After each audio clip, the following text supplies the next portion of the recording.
Alors, les 12 travaux d'Hercule. Alors, il faut savoir que mutos, qui est l'étymologie du terme, veut dire donc soulever le voile de la compréhension même des mythes, c'est-à-dire du mystère. Quand en mythologie, on parle du mystère.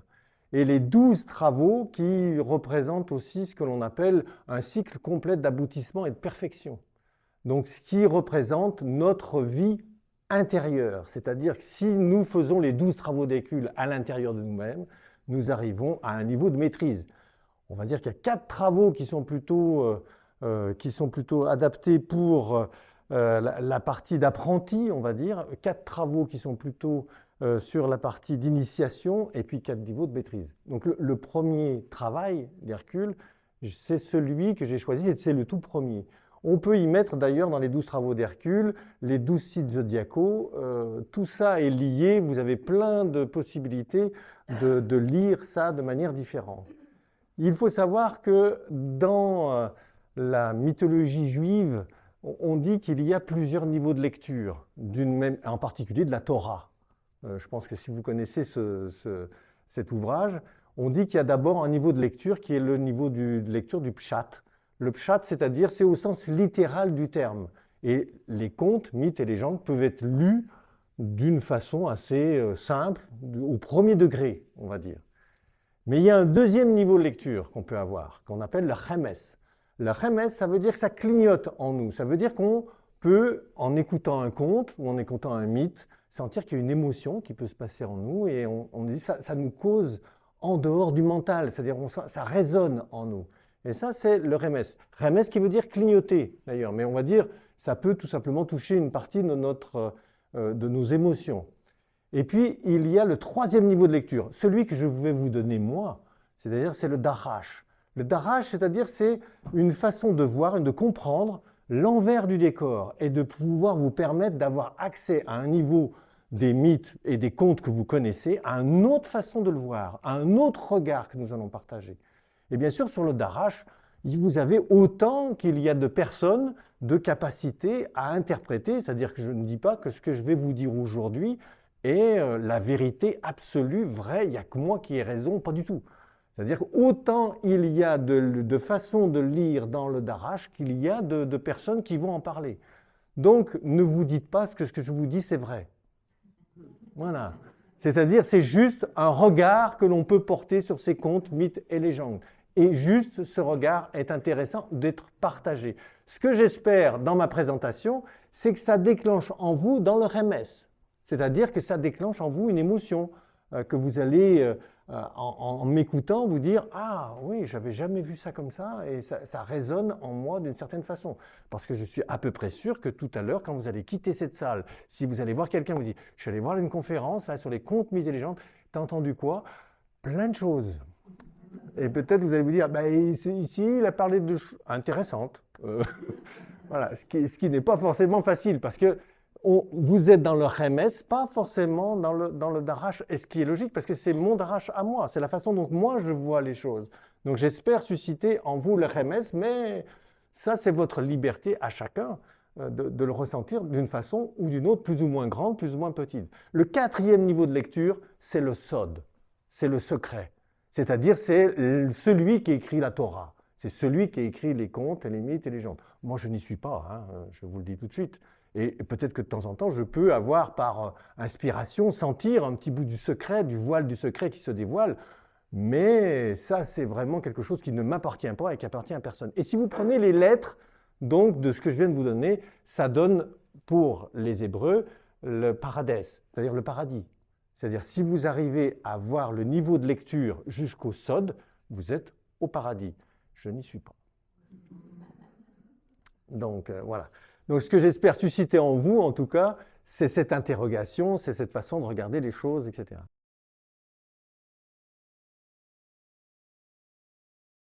Donc, le premier travaux d'Hercule, qui est la capture des cavales mangeuses d'hommes.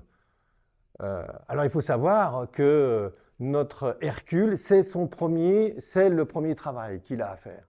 Et donc, il arrive et il doit faire ses 12 travaux, donc ils vont lui arriver à la maîtrise. Mais ça, c'est au début, donc il découvre le premier travail. Et on lui dit, voilà, il y a Diomède, qui est un roi guerrier, qui a des terres, et il n'est plus en guerre aujourd'hui, il avait des cavales, donc c'est des juments hein, qui étaient montés pour aller faire la guerre, pour aller guerroyer, mais aujourd'hui, donc il est en paix, il a lâché les cavales sur ses terres, ces cavales se sont reproduites et elles ont piétiné les récoltes, elles ont même tué certains paysans, elles sont vraiment très dangereuses, et on dit à Hercule, Hercule, il faut aller récupérer ces cavales, les mettre en longe et les parquer pour qu'elles ne fassent plus de dégâts.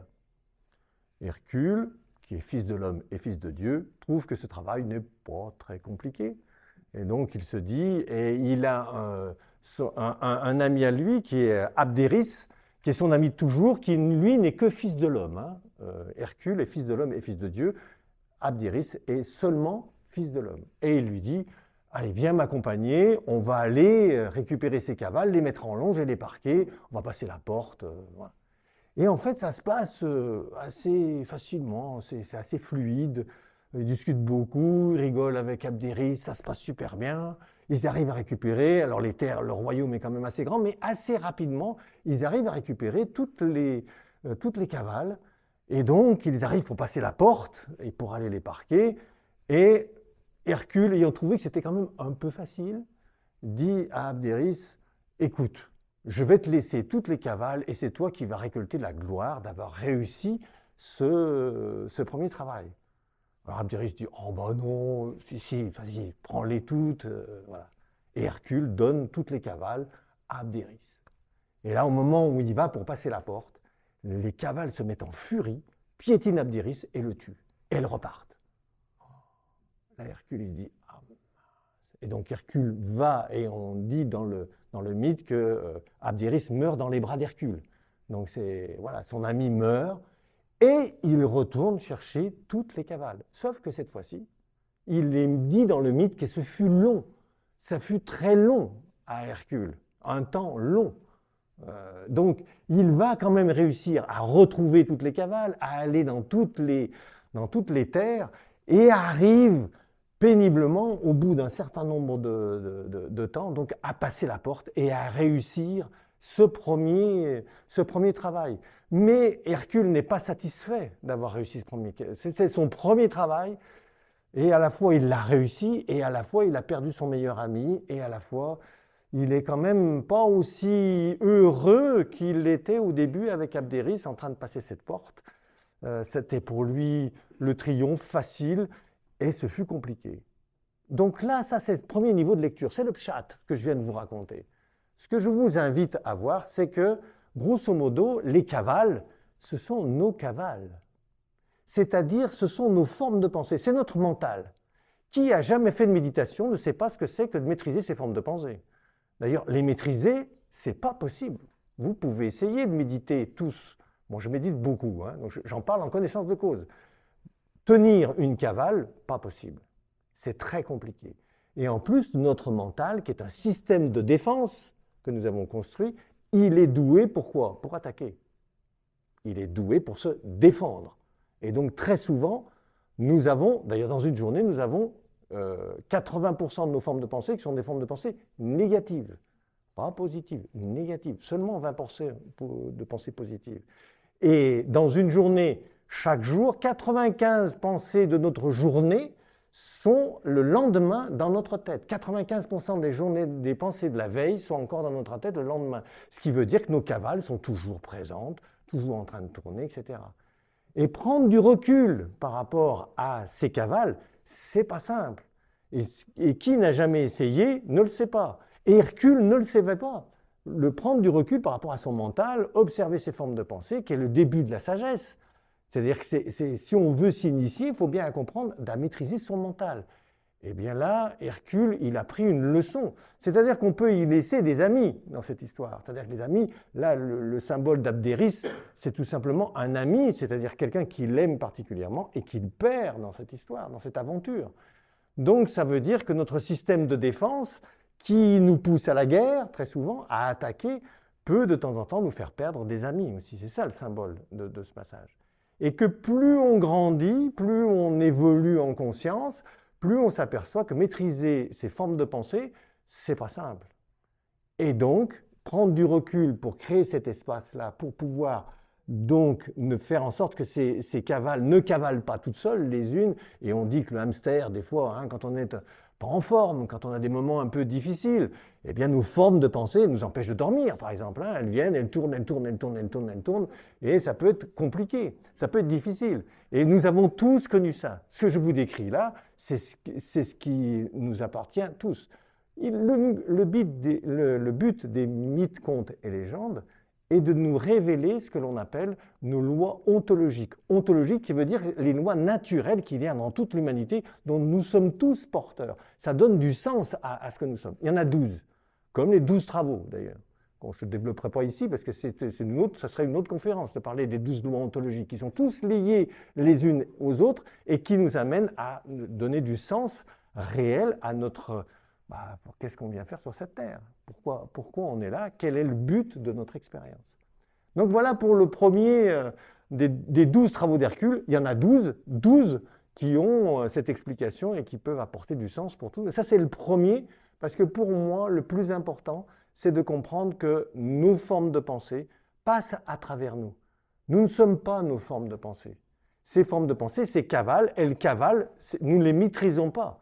Ce sont des chevaux de guerre que nous ne maîtrisons pas du tout.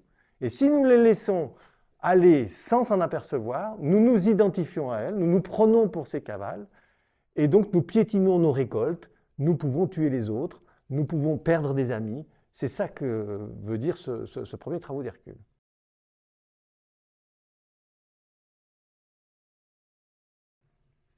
Alors le deuxième, c'est Blanche-Neige et les 7 nains. Alors j'ai voulu une progression, si j'ai parlé de ce premier, parce que ça va donner écho au deuxième, Blanche-Neige, et le Petit Poucet va être l'aboutissement de cette partie-là. Vous connaissez tous Blanche-Neige, donc le blanc qui représente donc la pureté, hein, le symbole, tous les symboles alchimiques viennent nous démontrer ce qui est universel en fait. Ces contes nous sont racontés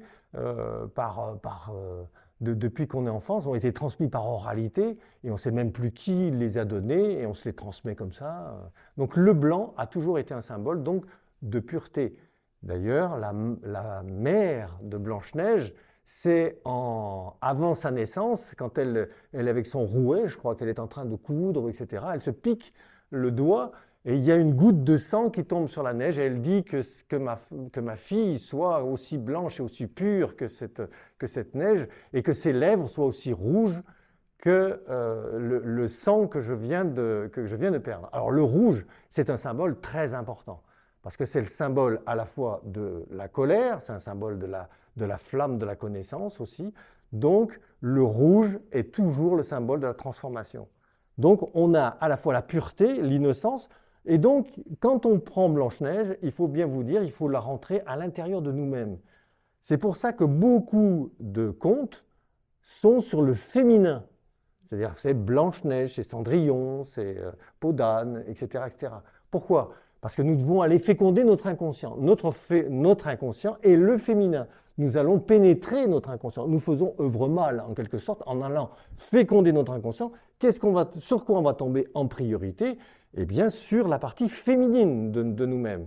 Quand je dis masculin et féminin, il faut bien, là c'est un peu ce que disait Carl Gustav Jung, hein, on parle d'anima et d'animus, c'est-à-dire qu'on ne parle pas d'homme et de femme, on ne parle pas de mâle et de femelle. Je parle de notre partie masculine et féminine, c'est-à-dire la partie yin et yang, qui sont indivisibles et inséparables, et qui sont entre nous, qu'on soit homme ou femme, nous sommes féminins et masculins en nous-mêmes. C'est de ça dont je parle, hein. Il faut rentrer le conte à l'intérieur de soi et on va féconder son inconscient, donc on va vers sa partie féminine. Donc ça, c'est Blanche-Neige. Et puis, donc, Blanche-Neige, il y a la reine. Alors, la reine, si vous prenez les cavales et que vous vous identifiez aux cavales, vous êtes Blanche-Neige. Vous êtes la reine de Blanche-Neige. C'est-à-dire, vous vous prenez pour votre ego, votre mental. Vous avez donc une dimension, et là, vous avez devant le miroir de l'âme, ou le miroir de la vérité, je suis la plus belle, etc., etc., etc. Nous cherchons tous à être reconnus, à être brillés, en extériorité de notre être. Nous avons besoin de ces signes de reconnaissance. La reine de Blanche-Neige, c'est exactement ça. Mais c'est une reine qui, au bout d'un moment, veut se mettre à l'origine de toute chose. Notre moi, notre petit ego, veut se mettre à l'origine de toute chose, c'est-à-dire commander le monde comme lui, il aimerait que ça se fasse. Il y a certains hommes politiques qui font la même chose. C'est ça le danger, c'est quand notre moi se situe à l'origine de toute chose, je fais en sorte de manipuler les choses pour que les choses se fassent exactement comme moi je veux. La crise d'adolescence, ce n'est pas autre chose. Un adolescent, au bout d'un moment, il a construit devant des injonctions contradictoires de certains de ses parents, de son papa, de sa maman, de ses amis, de ses frères, de ses sœurs, de ses copains, des réseaux sociaux aujourd'hui qui comptent beaucoup. Je rappelle qu'aujourd'hui, il n'y a jamais eu autant de problèmes chez les adolescents aujourd'hui qui sont... parce que d'un coup, les réseaux sociaux peuvent dire je t'ai vu, t'es nul, etc., perte de confiance en soi, etc., tout s'écroule. Là, c'est notre ego qui s'écroule, notre mental qui s'écroule. Et donc, la reine, elle veut être la plus belle. Elle veut être la plus belle, mais de manière artificielle. Et ça, elle n'est pas la mère de Blanche-Neige. Vous voyez le lien de filiation, c'est-à-dire que la pureté que représente Blanche-Neige, c'est ce que nous sommes au fond de nous. Naturellement, nous avons cette pureté qui est en nous. Mais nous nous prenons de temps en temps pour la reine. Mais sauf que la reine, et c'est un personnage qui n'est pas la mère de Blanche-Neige. Et donc c'est elle qui va tout faire pour l'écraser et pour la tuer. Et donc, il y a 3 moyens qu'elle va faire pour l'empoisonner. Le premier, elle va prendre un corset. Une première fois, elle arrive à trouver où est Blanche-Neige. Elle va lui mettre le corset, elle va tirer tellement le corset qu'elle va lui couper le souffle. Le souffle, c'est l'esprit. C'est-à-dire, si nous laissons notre mental toujours être hégémonique à l'intérieur de nous, nous pouvons perdre notre esprit, c'est-à-dire l'intelligence qui nous permet de comprendre une situation. Nous pouvons perdre ça. La deuxième chose, elle empoisonne les cheveux par une sorte de barrette qu'elle va lui mettre. Ce n'est pas une barrette, une broche qu'elle vient lui mettre dans ses cheveux.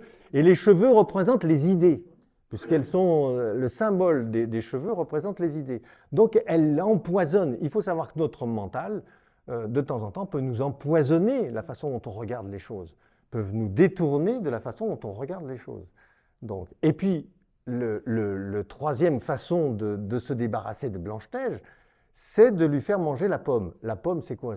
La pomme, c'est le fruit de l'arbre de la connaissance. On est d'accord. C'est-à-dire lui donner une connaissance qui est un poison. On peut se laisser empoisonner par la pomme, c'est-à-dire qu'on pense que c'est une connaissance qui va nous enrichir, qui va nous apporter le fait d'être clairvoyant, d'être juste dans une situation, et en fait on se fait empoisonner par la pomme. Et donc on perd complètement conscience de tout ça. Et donc ce qui est intéressant après ça, c'est de comprendre les 7 nains.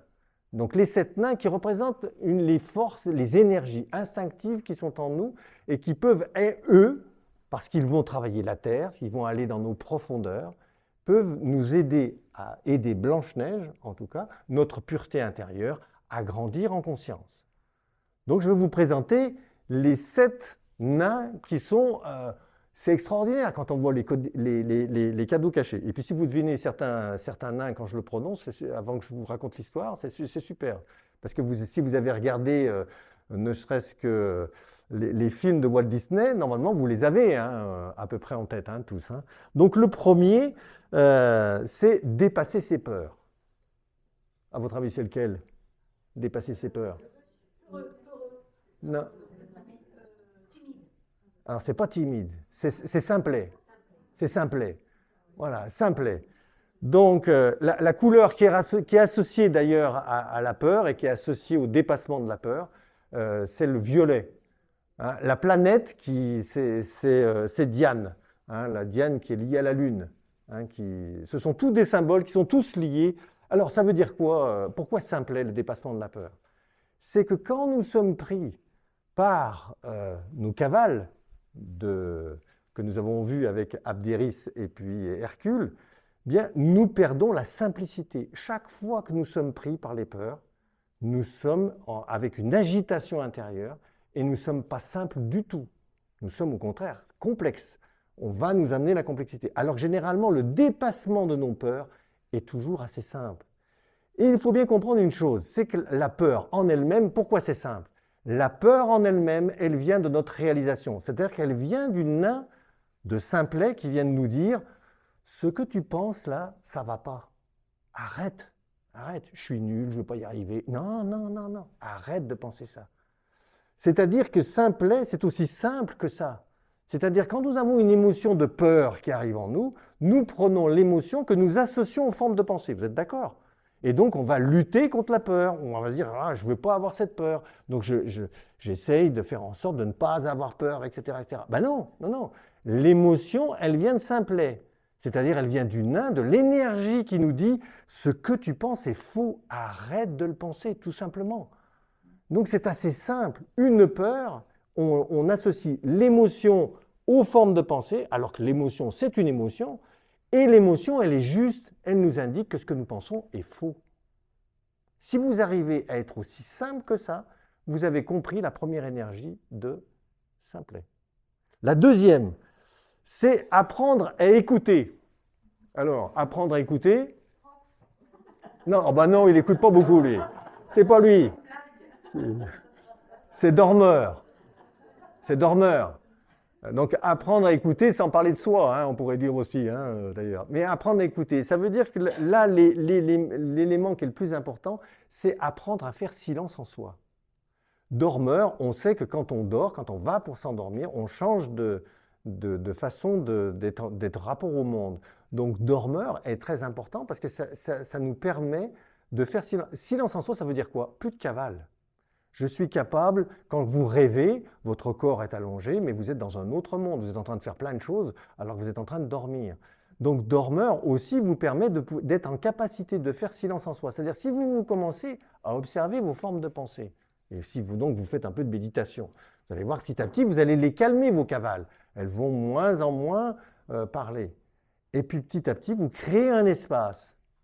Mais regardez bien que si vous créez un espace qui vous regarde. Qui vous regarde? Qui regarde vos formes de pensée? Jean-Michel pense, mais je crée un espace et je regarde Jean-Michel qui pense. Qui observe Jean-Michel? C'est la présence, c'est la conscience, c'est quelque chose de plus large, c'est quelque chose qui est beaucoup moins identifié. Et donc là, il y a une forme de silence en soi qui se fait. Et il y a une forme de tranquillité.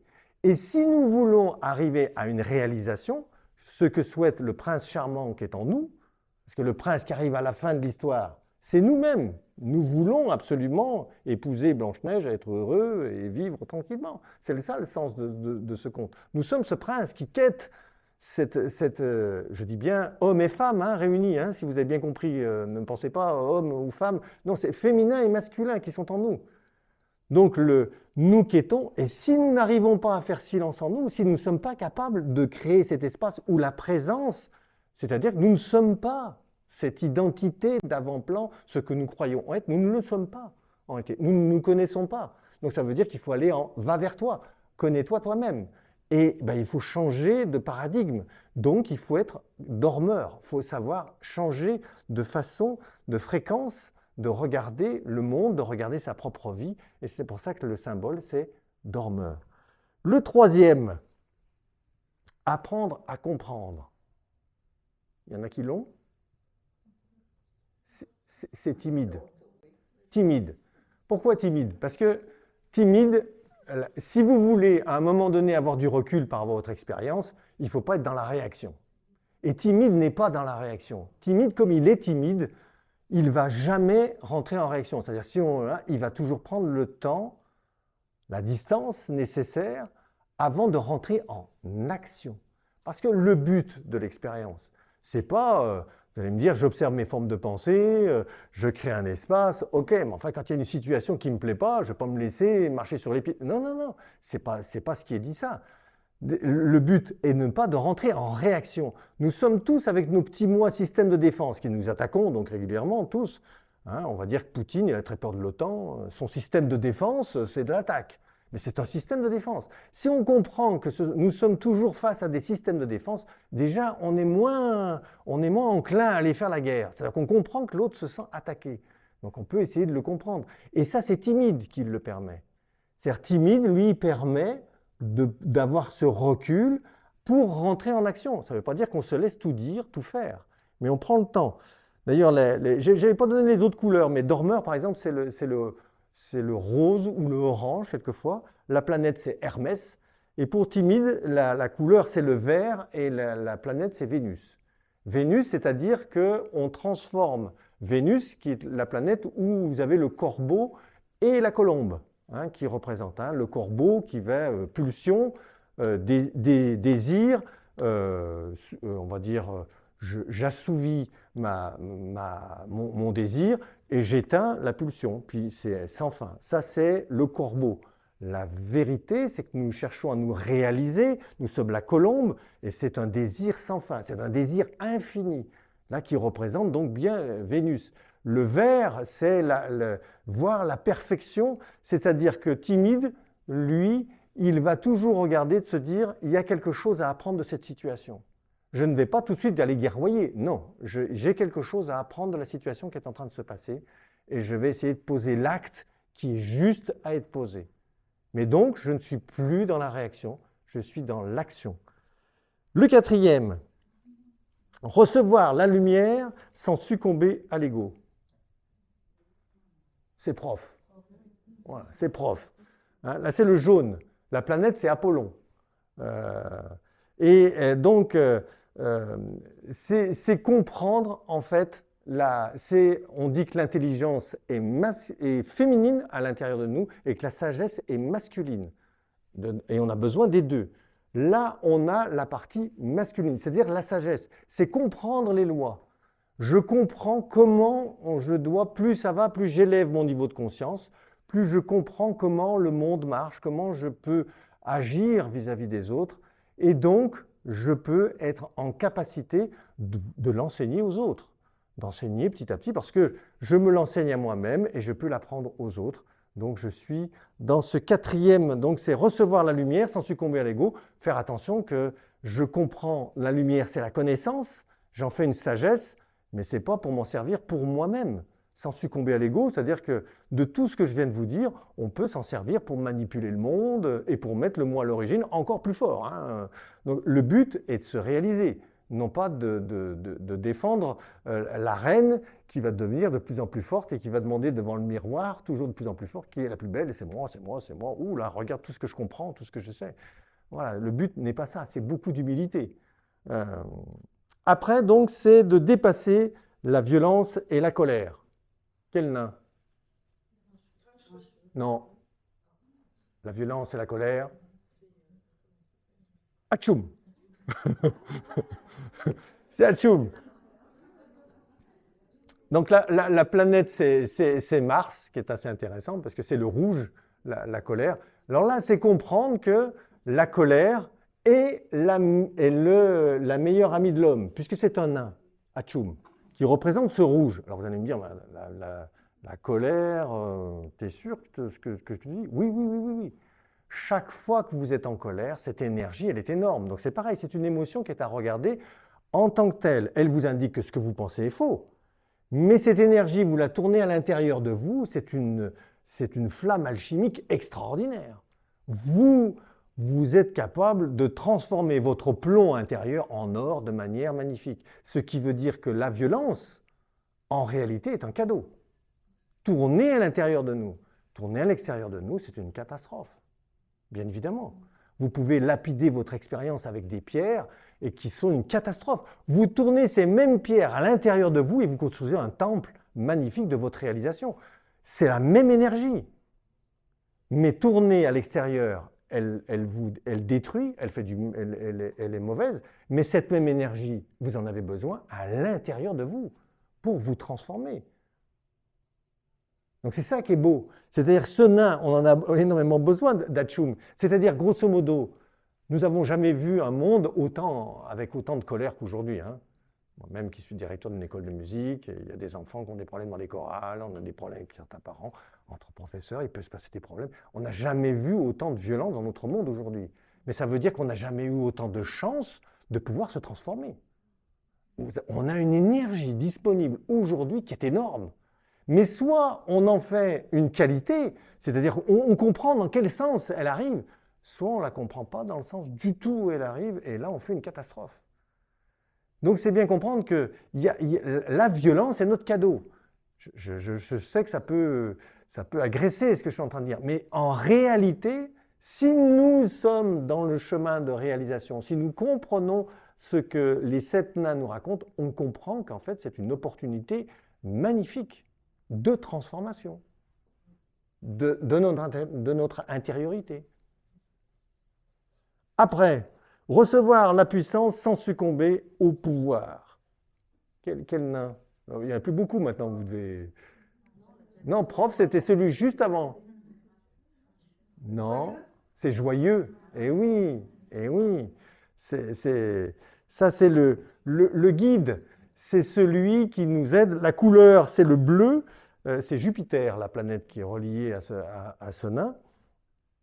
Et c'est ce que je suis un peu en train de faire là aujourd'hui. C'est-à-dire, je parle, c'est la couleur bleue. Hein, c'est-à-dire, on essaye de différencier l'icône à l'idole. L'idole, c'est pour ça que sans succomber au pouvoir, c'est-à-dire quand on a de la connaissance, il ne faut pas succomber au pouvoir qu'on peut exercer sur les gens ou sur les situations, etc.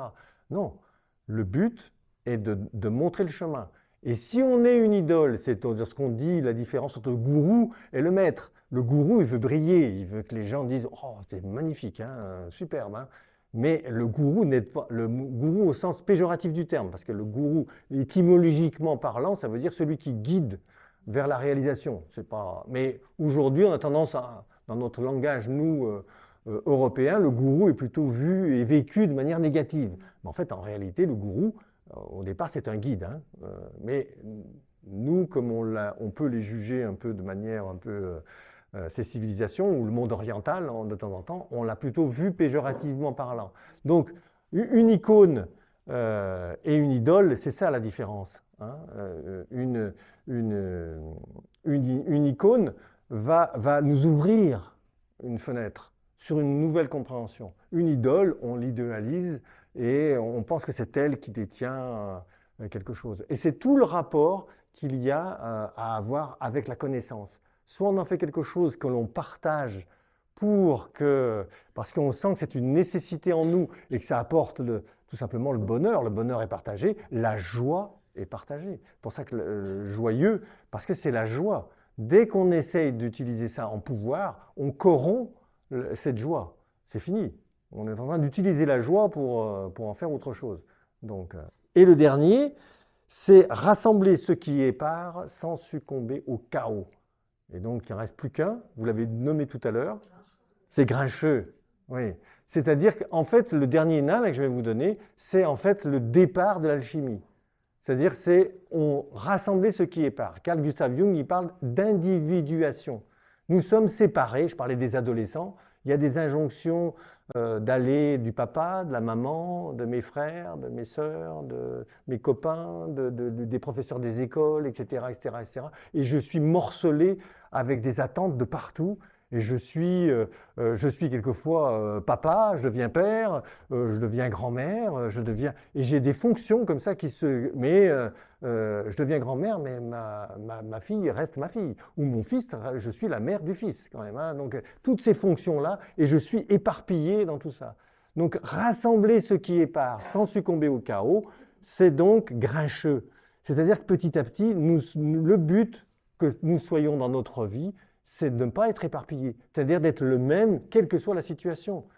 On peut avoir une fonction de mère, de temps en temps, encore, quand on est arrivé à un certain âge, mais on a cette fonction, plus l'enfant grandit, et plus, en limite, il a des enfants, plus cette fonction diminue. Mais on a une vraie relation de personne à personne, en profondeur de ce qui se passe en nous. Et c'est ça qui est le plus important, et non pas de sa fonction tout le temps qui est omnipotente et qui vient nous parasiter justement la relation. C'est ça qui est complexe. Hein. Et donc rassembler ce qui est part, c'est-à-dire que petit à petit d'être un, quelle que soit la situation. On me dit que je suis beau, que je suis machin, mais en fait moi ça ne m'intéresse pas, j'ai pas envie. On me dit que je suis nul ou machin, ça ne m'intéresse pas non plus. D'ailleurs, le jugement commence le jugement d'ailleurs, hein, on peut séparer les deux pour voir que ça ne nous donne pas de sens. en fait. Ce qui compte, c'est d'être à l'intérieur aligné. Et si nous avons réalisé ces 7 nains en tout, qui sont les symboles de ces énergies, puisque les 7 nains, vous savez, dans le conte, ils vont biner la terre, ce sont des mineurs qui vont dans les tréfonds de dans nos ténèbres rechercher quoi? Des diamants ou de l'or. C'est-à-dire la pierre philosophale, la connaissance qui va nous permettre de nous libérer.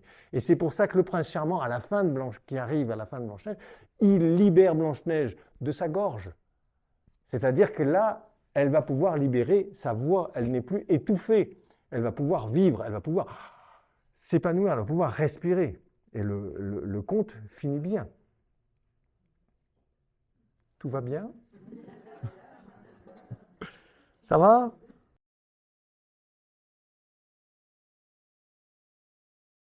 On peut passer au Petit Pousset? Ça va? Le Petit Pousset. Alors, le Petit Pousset, c'est un conte que j'adore. J'adore ce conte parce que, au niveau du darash, c'est-à-dire au niveau de la lecture, j'ai mis du temps à laisser digérer ça en moi et j'en ai eu plusieurs lectures. Et même en préparant, pour ne pas vous cacher cette conférence, je me suis dit, ah, je n'avais pas vu ça encore dedans. C'est-à-dire, le Petit Pousset, c'est le conte par excellence initiatique. C'est-à-dire qu'il prend votre début de vie et vous amène jusqu'à votre réalisation et vous montre toutes les étapes. Et alors, avec une justesse et puis une magnificence qui est à partager. J'ai envie de vous dire ça, c'est extraordinaire. D'ailleurs, ça me fait penser, je vous parlais tout à l'heure du pshat, c'est-à-dire le premier niveau de lecture. Il y a Florence Foresti qui fait un sketch, je ne sais pas si vous avez vu, sur le Petit Pousset, parce qu'elle dit ce qu'on raconte à nos enfants quand même. Vous vous rendez compte? Parce que quand même, les parents, ils abandonnent dans la forêt leurs enfants. C'est quand même... il y a un ogre qui va les bouffer. Enfin, non, mais c'est affreux, c'est affreux. Alors, c'est sûr qu'au niveau du pshat, si on lit que le niveau du pshat et qu'on ne comprend pas justement les symboliques qui sont cachés derrière, on se dit, mais c'est affreux ce qu'on raconte à nos enfants. Et vous avez remarqué que les enfants, ils adorent ça. Moi, ma fille, elle adorait le Petit Pousset. Donc, je lui ai raconté longtemps le Petit Pousset parce qu'elle adorait. Mais vous voyez que le niveau pshat, parce que ça veut dire que ça clignote en nous sur un autre endroit, sur une connaissance plus profonde, à l'intérieur de nous. Et donc là, je vais vous donner quelques petits symboles, quelques petites choses cachées dans le Petit Pousset qui sont magnifiques. Parce qu'il y a plusieurs parties dans le Petit Pousset. Il y a 3 parties qui sont magnifiques. La première, d'abord, nous sommes avec des parents qui sont bûcherons. Donc qui travaillent la terre, qui sont ancrés. Le bûcheron qui coupe les arbres, qui est à côté de la forêt. La forêt, toujours symbole de l'inconscient. C'est toujours ce symbole-là. Et les parents viennent à manquer d'argent. Alors, il faut savoir que ça, ce qui est très important à comprendre, c'est que nous quêtons, quand on va à l'intérieur de soi, quand on alchimise sa propre expérience, nous désirons nous réaliser. Moi, ce que je peux vous dire, c'est qu'à l'intérieur de vous, cette semence qui est à l'intérieur de vous, se désire à vous. Et quand vous n'êtes pas aligné sur ce que vous désirez en vous, vous n'avez plus d'énergie, vous n'avez plus d'argent. Le couple, les parents, ils n'ont plus d'argent. C'est-à-dire qu'à un moment donné, vous avez été élevé par vos parents, qui représentent ces parents, vous avez acquis une certaine forme de savoir, de connaissance, vous avez été conditionné à voir le monde d'une certaine façon. Ça, c'est les parents, c'est du savoir. Mais vous avez besoin de connaissance, pas de savoir. Et donc, il manque quoi? De l'énergie, il manque de... Et donc, les parents veulent abandonner ces formes de savoir qui sont froids. Je veux vérifier que ce qui est bon, ce qui n'est pas bon. Pour cela, toute la culture orientale, elle ne parle que de quoi? Lâcher prise. Lâcher prise. Lâcher prise du savoir qui ne nous amène pas la connaissance. Si nous voulons vraiment la connaissance, il y a un moment donné, je dois lâcher mes paradigmes. Je pensais que la vie c'était comme ci, comme ça, comme ça, comme ça, comme ça. Et je suis obligé petit à petit, je suis forcé à aller vers changer de façon de voir le monde. Si je reste là, je n'ai plus d'énergie, je n'ai plus d'argent. Et donc, je suis forcé de quoi? D'abandonner ces croyances pour aller les vérifier, pour aller m'en enrichir. Et donc, je suis obligé d'aller féconder mon inconscient. Et si vous regardez bien, le Petit Pousset, ils sont 7. Il y a 7 nains, il y a 7 frères, qui sont tous jeunes, qui sont les potentialités, enfants, potentialités qui sont en nous, à chacun de nous. Et le Petit Pousset, c'est le cadet, c'est le plus petit. Mais c'est le plus intuitif, c'est le plus intelligent. C'est-à-dire, c'est la petite voix qu'on a à l'intérieur de soi de temps en temps et qui vient nous dire t'es sûr que tu dois y aller là? Hein, t'es sûr là? Je sais pas, là, tout le monde me dit vas-y, vas-y, vas-y, et moi je le sens pas. Est-ce que j'écoute le petit pousset qui est en moi ou est-ce que j'écoute pas le petit pousset? Nous avons tous une forme très intuitive qui est en nous et qui est cette petite semence fragile qui est petite. Au début, elle ne parle pas, voilà, c'est pas une grosse voix, hein, c'est qu'un petit truc où on se dit là, je sens que je suis pas sûr. Ça, c'est le petit pousset. Et parce que le petit pousset, il a bien compris que les parents, ils vont peut-être nous abandonner. Il a entendu. Il a attendu, alors que les 6 frères, les autres n'ont pas entendu. Lui, il a entendu que c'était possible. Et donc, il met des cailloux blancs dans ses poches, alors que les parents donc, les emmènent dans la forêt. Donc, il les emmène, les parents, et les abandonne. Abandonne donc les connaissances, le savoir froid dans lequel ils ont été construits. Les 6 frères se mettent à pleurer. Alors ça, c'est important aussi. C'est toujours l'amour qui fait pleurer. Hein. C'est-à-dire qu'il y a un moment où il faut savoir se laisser traverser par les émotions. Et là, les 6 frères, ils sont en pleurs, désespérés. Le petit pousset, lui, il se dit, vous inquiétez pas, on va retrouver la route, on va retrouver le chemin vers la maison. Donc, il retrouve le chemin vers la maison. Et ce qui est magnifique, c'est que quand les parents rentrent de cette première expédition, il y a 10 écus d'or qui ont été posés sur la table par le seigneur de la contrée où ils étaient, qui avait des dettes vis-à-vis des parents. Et donc, les parents arrivent en disant « il nous a donné 10 écus d'or et nous, on a laissé nos enfants dans la forêt. » Donc, quand les enfants arrivent, chouette, génial. Parce qu'on a les 10 écus d'or, le 10 hein, qui représente, qui est un chiffre particulier, parce qu'il représente un cycle. C'est pour ça que la première partie du petit pousset est un élément important. C'est-à-dire qu'au départ, nous allons tous quand même à l'aventure de nous connaître nous-mêmes. Et donc, on fait un petit peu de développement personnel, où on essaye de comprendre un petit peu, où on se pose beaucoup de questions, où on lit des livres, etc., pour essayer de remettre en cause le système dans lequel on est. Et on retourne à la maison. On retourne à la maison transformé, et là, qu'est-ce qui nous est donné? De l'énergie, parce qu'on est un peu plus aligné sur ce qui est en nous. Donc ça marche. Mais de nouveau, l'argent commence à manquer. C'est-à-dire que nous sommes poussés, nous sommes mus par une force qui veut absolument qu'on aille à la réalisation de ce que l'on est en soi. Et très souvent, on se contente des fois de faire le premier chemin du petit pousset. On rentre à la maison, on fait la première partie, et on s'arrête là. Et on a de moins en moins d'argent à l'intérieur de nous pour se transformer, pour évoluer. Et le but, c'est justement de repartir. Parce qu'une chose se fane très vite. J'ai une connaissance qui est nouvelle, que je n'avais pas jusque-là, j'en ai fait quelque chose, elle est superbe, et elle se fane petit à petit. Parce qu'il faut aller plus loin. Nous sommes là pour évoluer en conscience. Donc grandir toujours, toujours, toujours. Nous sommes là, et c'est Carl Gustav Jung qui le dit dans un de ses livres, c'est magnifique, il dit « Quand on arrive vers la retraite, quand on arrive au zénith de sa vie, le seul but de notre expérience, c'est de faire quoi? C'est d'aller féconder son inconscient, c'est de grandir. On n'a plus que ça à faire. C'est notre mission de vie. C'est pas je fais un plan de retraite pour être tranquille et pouvoir me mettre dans un confort et une sécurité. Surtout pas, vous perdez toute votre énergie. Non, non, non. Quand je pense à l'énergie de vie, s'il y a autant de maladies dégénératives, pour moi, c'est lié au fait qu'on n'a pas assez enseigné aux personnes. Si vous voulez être sûr de ne pas avoir Alzheimer, mettez-vous en chemin, mettez-vous en route. Il n'y a pas de Alzheimer, ça n'existe pas à ce niveau-là. Si vous êtes vraiment sûr de vouloir aller, c'est là, c'est comme ça que ça marche. Vous ne pouvez pas rester dans les premières étapes du petit pousset et revenir à chaque fois à la maison. Alors vous allez avoir une petite bourse, puis après une plus petite bourse, voilà. Vous faites du développement personnel, voilà, et au bout d'un moment, ça devient aride, il manque quelque chose. Et donc là, cette fois-ci, et là, on rentre dans la deuxième partie. C'est la partie, pour moi, la plus féconde qui est à voir. C'est-à-dire, c'est la partie la plus belle que nous avons tous à vivre. Mais je dois bien le dire que ce n'est pas la plus simple. C'est-à-dire qu'on va aller vers un niveau de perplexité. C'est-à-dire, le petit pousset voit que ses parents partagent la dernière miche de pain. Un jour, il se dit, il ne reste plus que cette miche. Comment ça se fait que les parents... Et lui, les frères, ils boulotent tout. Hein. Donc ça, c'est l'intégration de la connaissance. Hein. Ils mangent les dernières nourritures hein, qui leur sont données. Ni nourriture spirituelle, ni nourriture, je dirais, intellectuelle. Alors que le petit pousset, lui, il en met de côté. Il le met dans ses poches parce qu'il se dit, il y a un truc qui n'est pas clair là. Et là, cette fois-ci, les parents vont perdre les enfants beaucoup plus profondément dans la forêt. Donc ils vont dans l'inconscient beaucoup plus profond. C'est-à-dire qu'on va chercher à aller féconder l'inconscient, cette fois-ci, de manière beaucoup plus profonde. Et ce qui s'est passé, cette fois-ci, c'est que les oiseaux ont mangé les miettes de pain. C'est-à-dire, toujours dans nos vies, il y a un moment où ce que l'on pensait être possible, la petite voix qui jusqu'à maintenant nous avait toujours guidés, nous avons toujours donné des solutions, là, cette fois-ci, les 6 frères pleurent et le petit poussé, il est perplexe. Là, cette fois-ci, il fait « là, je ne vois pas.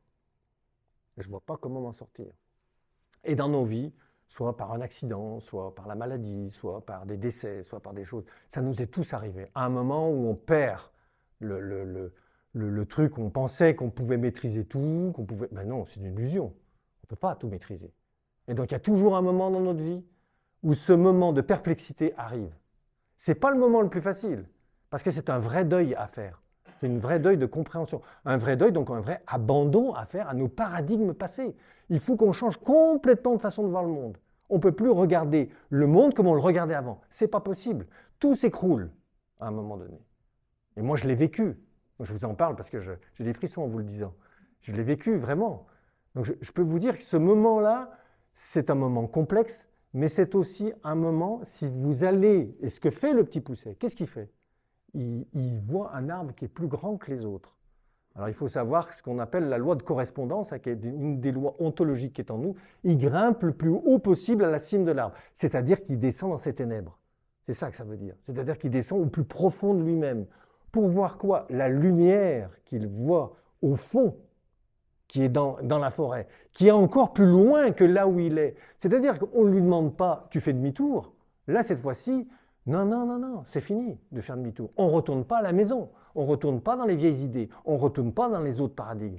On va féconder son inconscient. Au bout, tu vas au bout, tu vois cette lumière et la seule issue, c'est d'y aller. Et en plus, les loups rôdent. Les loups rôdent, ce sont les énergies qui sont encore non intégrées, qui sont en nous, qui sont là et qui peuvent nous dévorer. Nous devons les nommer pour pouvoir nous enrichir. Mais si on ne les nomme pas, on se fait dévorer. Donc on est poussé. Là, le petit poussé, il n'a pas le choix. Il faut qu'il aille vers la lumière qu'il voit. Et puis, il va arriver sur la maison. La maison, c'est donc le lieu de gestation. Jonas, si on prend l'exemple de Jonas, la mère étant aussi l'inconscient, Jonas, la baleine qui l'avale, c'est aussi le lieu de gestation. C'est-à-dire c'est le lieu où va se passer le retournement. Au bout de 6 mois, l'enfant, il fait, pour les femmes qui ont vécu ça, eh bien l'enfant fait ce retournement. Le retournement, c'est la maison de l'ogre. C'est le moment le plus important de notre vie. Et il arrive à des âges différents. Et de temps en temps, on fait plusieurs retournements dans notre vie. Le petit pousset, ce n'est pas qu'une fois. On peut le faire plusieurs fois. Et donc, il rentre, et il toque à la porte. Quand on rentre dans l'inconscient, qu'est-ce qu'on tombe sur le côté féminin. Donc, il tombe sur la femme de l'ogre. C'est la femme de l'ogre qui ouvre la porte et qui dit au petit pousset, « Attention, là, tu es dans la maison de l'ogre. Donc, méfie-toi, il vaut mieux que tu ailles ailleurs avec tes frères, etc. » Sauf qu'ailleurs, je vous rappelle qu'il y a les loups qui vont les manger ou ils vont mourir de faim. Donc le petit pousset dit « Non, j'assume, je vais dans la maison. » Le côté féminin, 7 filles. L'ogresse, elle a 7 filles avec l'ogre. Toujours côté féminin, on est d'accord. Et elle leur fait à manger, elle les nourrit. Puis après, elle leur dit « Je vais essayer de vous protéger, je vais faire en sorte que l'ogre ne vous dévore pas. Je vais lui donner à manger, je vais lui dire tout simplement que je vais vous engraisser. Comme ça, il aura un festin plus important après. » Donc, elle arrive à le convaincre comme ça. Et l'ogre, donc, dit « Ok, il avait fait mijoté un bon plat, donc il n'a plus trop faim. » Mais dans la nuit, dans les ténèbres, donc, de nouveau, la chair fraîche le goûte. Et donc, l'ogre, ça représente quoi? Nos énergies qui peuvent nous dévorer, nos peurs qui peuvent nous dévorer, les peurs les plus profondes qui sont en nous, qui peuvent nous... La peur de ne pas exister, la mort, tout, je parle là des parties, même les peurs même de la lumière, puisque c'est la plus profonde qui est celle-ci, qui est la dernière partie de nous. Donc là, toutes ces peurs sont là, et lui, le petit pousset très intelligent, ils avaient des bonnets de coton. Il inverse les bonnets de coton sur les filles et il prend les couronnes d'or qu'il met à ses frères et sœurs et à lui-même. Et l'ogre, dans les ténèbres, puisque c'est la nuit, ben, il va manger ses propres filles. Ça veut dire qu'au bout d'un moment, ce retournement, tout à l'heure je vous parlais de la colère, ce retournement-là, c'est celui-ci qui est fécond. C'est-à-dire c'est le moment où celui qui peut nous dévorer, nous intégrons au contraire l'énergie qui nous transforme, qui nous fait changer complètement, qui fait que le regard sur l'expérience et sur la vie a complètement changé. On trouve un autre but à notre expérience de vie que celui qu'on avait jusque-là. On change de façon de voir notre vie. C'est aussi radical que ça. C'est radical parce que ça le change à 100%. Vous êtes complètement transformé. C'est ce qui se passe dans la maison de l'ogre. C'est-à-dire qu'il se nourrit de ses propres enfants. C'est-à-dire qu'au bout d'un moment, l'énergie se mange elle-même, nous nourrit, puisque tout ça c'est à mettre en nous, et petit à petit on sent que tout est en train de se transformer en nous. Les idées, les façons de voir le monde, la façon dont on voit notre vie, et la vie en général, tout change, tout se transforme, tout bouge. Et puis les petits poussets profitent pour s'en aller. Et on arrive sur la troisième et dernière partie, c'est-à-dire que l'ogre, il a des bottes de 7 lieues. Et donc il peut passer des collines, il peut faire plein de choses, il est extraordinaire hein, avec ses bottes, il peut faire plein de choses. Et puis, fatigué de chercher le petit pousset, il s'endort, et le petit pousset lui pique ses bottes de 7 lieues. C'est-à-dire qu'au bout d'un moment, quand nous avons fini ce retournement, au bout d'un moment, les bottes de 7 lieues, 7, toujours le même chiffre, hein, qui est un chiffre vraiment de l'esprit, de la sagesse, le 7, hein, il y a 7 nains, il y a 7 filles, 7 petits poussets. Le chiffre 7 est un chiffre symbolique magnifique, hein, qui est toujours à l'œuvre en nous, qui nous amène donc cette sagesse. Et d'un seul coup, ben, le petit pousset, il va prendre les bottes de 7 lieues. C'est-à-dire qu'il est capable, lui, d'aller très vite. C'est-à-dire qu'au bout d'un moment, ce n'est pas une intuition que vous avez, c'est que vous êtes inspiré. Vous comprenez les choses, ça vous vient dessus, ça vous tombe dessus, vous canalisez des choses, vous voyez des choses, vous voyez le monde et c'est beaucoup plus facile pour vous. Vous comprenez beaucoup, vous comprenez tout ce qui est à comprendre. Ça vous vient. Et donc, tout artiste, tout musicien, et je sais que José, qui est un bon musicien là parmi nous, sait ce que c'est. C'est-à-dire que le moment où on joue et on sent qu'on est au-delà de nous-mêmes, il y a quelque chose qui vient au-delà. On joue le concert de ses rêves. C'est magnifique, on se sent super bien. Et on a oublié notre ego. Notre ego n'est plus là. Hein. On est au-delà. Et ce que nous quêtons quand on est musicien, moi qui ai fait beaucoup de musique, je quêtais quoi? Je quêtais ce moment-là, le moment où je ne suis plus là. C'est plus moi. Il y a un truc qui est au-delà de moi qui se passe et c'est tellement magnifique. Et ce qui se passe dans le petit pousset, c'est que le roi, parce que nous quêtons notre royauté intérieure en réalité, le roi qui passe voit le petit pousset qui va très vite, il lui dit « je vais m'en faire celui qui va transmettre mon courrier, c'est lui qui va transmettre les informations, c'est lui qui va donc me permettre d'être beaucoup plus intelligent, de voir les choses, de transmettre l'information en moi-même et donc de transmettre les informations aux autres aussi, de parler, d'échanger, de faire grandir, de transformer. Et ça, c'est le petit pousset. Et le petit pousset, à la fin, il a de l'or, il ne sait plus quoi en faire. Donc il va les donner à ses parents, ses frères, tout le monde a des maisons, tout le monde a des choix. Ce qui veut dire que chercher le royaume, et le royaume est en nous, mais la couronne, elle est en nous, et c'est à nous d'aller la chercher. C'est ça qui est beau et qui est magnifique dans ce conte du petit pousset, parce qu'on peut se laisser enfermer dans la première partie, ou on peut faire la première partie et aller, et pour peut-être certains d'entre vous, vous êtes dans la partie du retournement, le moment où c'est le plus compliqué, le moment où tout s'est effondré, etc. Mais ce qu'il faut savoir, c'est qu'il y a une lumière au bout. Et il faut y aller. Même si vous avez très peur, vaut mieux être mangé par l'ogre que d'être mangé par les loups, hein, qui sont les énergies en nous qu'on n'a pas maîtrisées. Voilà. Et sachez que donc nous pouvons tous faire ce chemin à l'intérieur de nous pour grandir, pour évoluer, pour se transformer, pour avancer. Et c'est ça qui est magnifique. Donc ce qui est beau dans le petit pousset, c'est qu'il nous montre le chemin en entier que nous pouvons tous faire. Et on peut tous reconnaître un moment où on en est, dans quelle étape de notre vie on est. Donc le petit pousset nous donne des indications qui peuvent être magnifiques. Alors j'espère que, comme je vous disais tout à l'heure, leur MS, j'espère avoir suscité en vous quelques émotions. C'est-à-dire que vous avez peut-être découvert, ou ça, en tout cas ça vous a parlé, ça D'ailleurs, on dit souvent dans le niveau d'intégration, on dit « je vois ce que tu veux dire ». Je vois, c'est-à-dire que je ne comprends pas, mais je vois ce que tu veux dire. C'est-à-dire que ça a parlé en nous, ça a parlé à l'intérieur de nous-mêmes. Et donc ça, j'espère que vous avez vu de temps en temps ce que je disais, si je puis dire. Il y a un conte, alors celui-ci je l'aime bien aussi, mais c'est le conte de Peau d'âne. Peau d'âne, c'est quoi? C'est-à-dire que le roi a sacrifié l'âne qui faisait des crottes en or, hein, quand même, donc c'était toute la richesse du royaume pour sa fille. Et sa fille, elle est dans la forêt, de nouveau l'inconscient. Et donc le prince, que nous sommes tous, nous allons tous féconder notre inconscient, et il tombe d'abord en pleine journée sur une femme qui lui paraît bizarre, avec une peau d'âne, assez laide, assez sale, etc. Mais le prince trouve qu'elle dégage quelque chose de particulier. Et donc la nuit, dans ses ténèbres, il retourne voir Peau d'âne, et puis là, elle est habillée de la robe d'or que son père lui a mis. Et donc là, il voit que la magnificence qui est dans que cette femme est très belle. C'est-à-dire que derrière les contes que je vous ai dévoilés, derrière ces Peau d'âne, parce que quand on regarde le petit poucet, elle a raison, Florence Foresti, hein, quand on voit le petit poucet comme ça au premier degré, on se dit, dis donc, quelle peau d'âne, hein.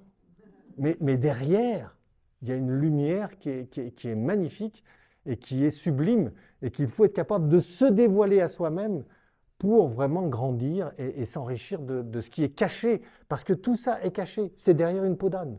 Et très souvent, les plus belles révélations qu'on a dans notre existence arrivent après des moments très difficiles. Donc, il y a des cadeaux cachés de partout. Et donc, mettons-nous en quête de trouver ces cadeaux cachés. Et il y a une dernière phrase qui conclura ma petite présentation. C'est que la gloire du soi ou la gloire de Dieu, il y en a certains qui disent la gloire de Dieu, mais on peut dire la gloire du soi ou la gloire de cette semence divine qui est en nous, est de cacher sa parole. C'est-à-dire, elle est au fond de nous, elle est cachée, on ne la voit pas, on ne la trouve pas. Et la gloire des rois que nous sommes tous est de la quêter et de la chercher. Eh bien, merci.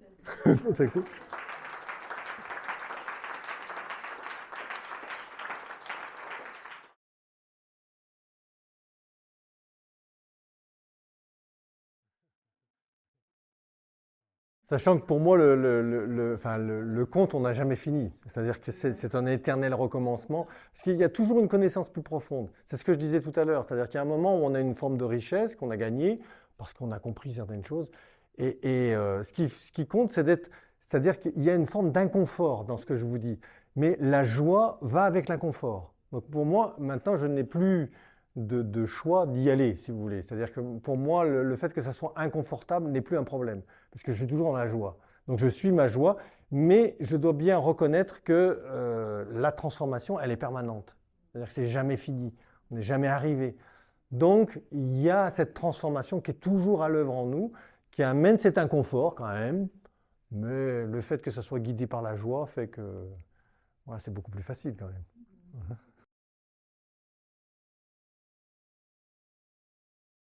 Très bonne question, très bonne question. Ce qu'il faut bien comprendre, c'est que notre essence profonde, elle l'est. C'est-à-dire que nous sommes, la réalisation qui est en nous, elle est déjà présente en nous en fait. On va dire, je m'identifie à Jean-Michel. Jean-Michel, c'est, je sais que j'ai une part inconsciente, donc j'ai une part que je ne connais pas, etc. Mais ma réalisation, elle est déjà présente en moi. Donc, je donne un exemple. Vous avez un enfant entre 0 et 2 ans. Entre 0 et 2 ans, l'enfant, il va apprendre à marcher, il va apprendre à parler, qui sont les choses les plus difficiles qui soient. Hein. C'est-à-dire que c'est les apprentissages les plus difficiles. Mais ça veut dire que nous partons de la perfection. C'est-à-dire que l'enfant, il a toujours la joie. Quand je parle de la joie, elle est naturellement en nous. Donc un enfant, naturellement, il comprend le petit poucet dans le fait qu'il n'a encore pas de savoir. C'est-à-dire qu'il n'a encore pas ses parents qui lui ont appris beaucoup trop de choses, etc. Et donc, il est naturellement le petit poucet qui est libre et qui n'a encore pas construit une maison dans laquelle il est emprisonné où il a manqué d'énergie. Donc, c'est très facile. Et si vous regardez bien les enfants entre 0 et 2 ans, ce qui est assez beau, c'est que tout le monde les encourage. Si vous regardez un enfant entre 0 et 2 ans, ou pour les apprentissages du langage, ou pour marcher, on ne lui dit pas, eh ben, au bac, comment tu vas faire pour courir le 100 mètres? Déjà que tu n'arrives pas à marcher, hein? Et puis les apprentissages, mon gars, j'espère que le tu sauras mieux parler quand même, hein, parce que là, à l'oral d'anglais, qu'est-ce que ça va donner?